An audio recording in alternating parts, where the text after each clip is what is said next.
সন্দেশখালীতে মহিলাদের হাতে ঝাঁটা, কটাক্ষ তৃণমূলের।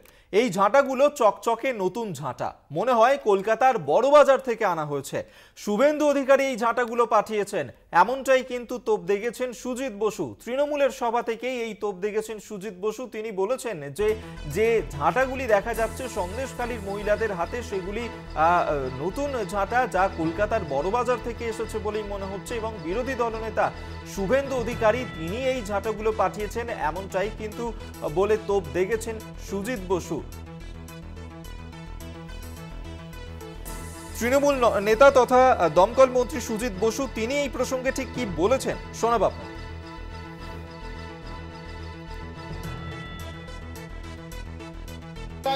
আজকে দেখছিলাম টিভিতে ঝাঁটা ফাটা নিয়ে, ঝাঁটাগুলো দেখো মনে হচ্ছে সব নতুন ঝাঁটা, বড়বাজার থেকে কিনে নিয়ে আসে, তাই না?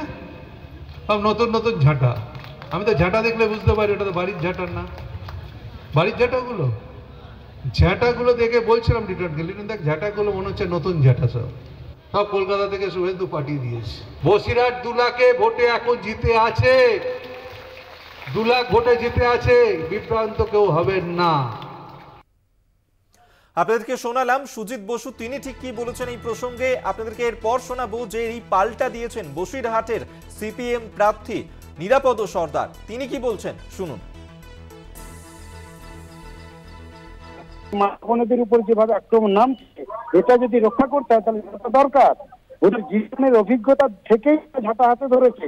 তারপরে কে বা কারা কিভাবে কোথা থেকে ঝাঁটা এনে দিয়েছে সেটা কৌতুক করতেই পারে, কিন্তু ঝাঁটা পেটা করে শেষ পর্যন্ত যারা লুট করছিল তাদেরকে তো তারা এই আন্দোলনকে শানিত করার জন্য তারাও তো শেষ পর্যন্ত গ্রেপ্তার হলো। ঝাঁটাটা নিয়ে এত কটাক্ষ করার কি আছে? বোধ বুদ্ধি নেই? মা বোনেদের উপরে অত্যাচার হয়নি সন্দেশখালীতে? সন্দেশখালী আক্রমণ নামেনি? তাহলে কেন ওরা গিয়ে বলছে এখন জমি ফেরত দেবো? কেন বলছে জমি ফেরত দেবো? কেন বলছে টাকা ফেরত দেবো? তার মানে জমি লুট হয়েছে, টাকা লুট হয়েছে, মা বোনেদের উপর অত্যাচার হয়েছে। বাস্তব সত্যটাকে ঢাকার চেষ্টা করা হচ্ছে এখন। আর এখন যা হচ্ছে ঝাঁটা পেটা, তারপরে যা যা নাটক করা হচ্ছে, এইগুলো হচ্ছে নাটক। মূল আন্দোলনটাকে তারা আড়াল করার চেষ্টা করছে। সন্দেশখালী নিয়ে তৃণমূলকেই বিঁধলেন দিলীপ ঘোষ। মহিলারা রাত জেগে পাহারা দিচ্ছেন। এতদিন একতরফা ভোট হতো, শাহজাহানের ভাই গুন্ডারা বাড়ি বাড়ি হুমকি দিচ্ছে। ভোটের দিন তৃণমূলকে খুঁজে পাবেন না, সন্দেশখালীতে বিরাট লিড নেবে বিজেপি। জোড়াফুলকে নিশানা করেছেন দিলীপ ঘোষ, কি বলেছেন শুনুন। আপনারা দেখছেন মহিলারা রাত জেগে জেগে পাহারা দিচ্ছেন, নিজের বাড়ি পাহারা দিচ্ছেন এবং ভোট পাহারা দিচ্ছেন। এতদিন ওখানে একতরফা ভোট হতো, শাহজাহান বলে দিত আর যারা তাদের লোক গিয়ে ভোট দিয়ে আসতো। আজ শাহজাহান নেই, তার ভাই এবং আর গুন্ডারা সব ধমকি দিচ্ছে বাড়ি বাড়ি গিয়ে। আপনারা দেখেছেন মহিলার সঙ্গে কি অত্যাচার রাত্রেবেলা তুলে নিয়ে যাওয়ার চেষ্টা হয়েছে। পুলিশও মারছে মহিলাদের চলে ঝুঁটি ধরে। তো ভয় দেখানোর চেষ্টা চলছে ওই সব ভোটগুলো লুট করার। কিন্তু আমি বলে দিচ্ছি ভোটের দিন দেখবেন টিএমসিকে খুঁজে পাবেন না, লোকে ভোট দেবে যেমন বাকি জায়গায় দিয়েছে, আর বিজেপি ওখান থেকে বিরাট লিড নেবে।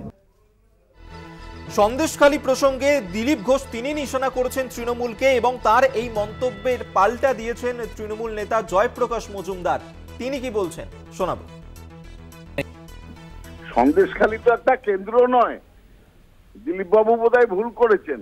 কেন্দ্র লোকসভা কেন্দ্রের নাম বসিরহাট, তার একটা খুবই অল্প জায়গা সন্দেশখালী, এবং আন্দোলন হচ্ছে তারও মধ্যে অল্প জায়গায়, যেটাকে বিজেপি বলেছে কিছুতেই সন্দেশখালীর আগুন নিভতে দেওয়া যাবে না, ষড়যন্ত্র করে হোক আমরা জ্বালিয়ে রাখবো। এবং এই সন্দেশখালীর মহিলা রাত জেগে পাহারা দিচ্ছেন কিসের জন্য? আমরা যে খবর পেয়েছি সেটা হচ্ছে গঙ্গাধর কয়ালের মতন দলের মধ্যে বেশ কয়েকজন আছে যারা সত্যি কথা বলে দিতে পারেন। এই যে ষড়যন্ত্র সামনে এসছে, সারা পৃথিবী জেনে গেছে এখন, তার উত্তর কেন দিচ্ছেন না দিলীপ বাবুরা?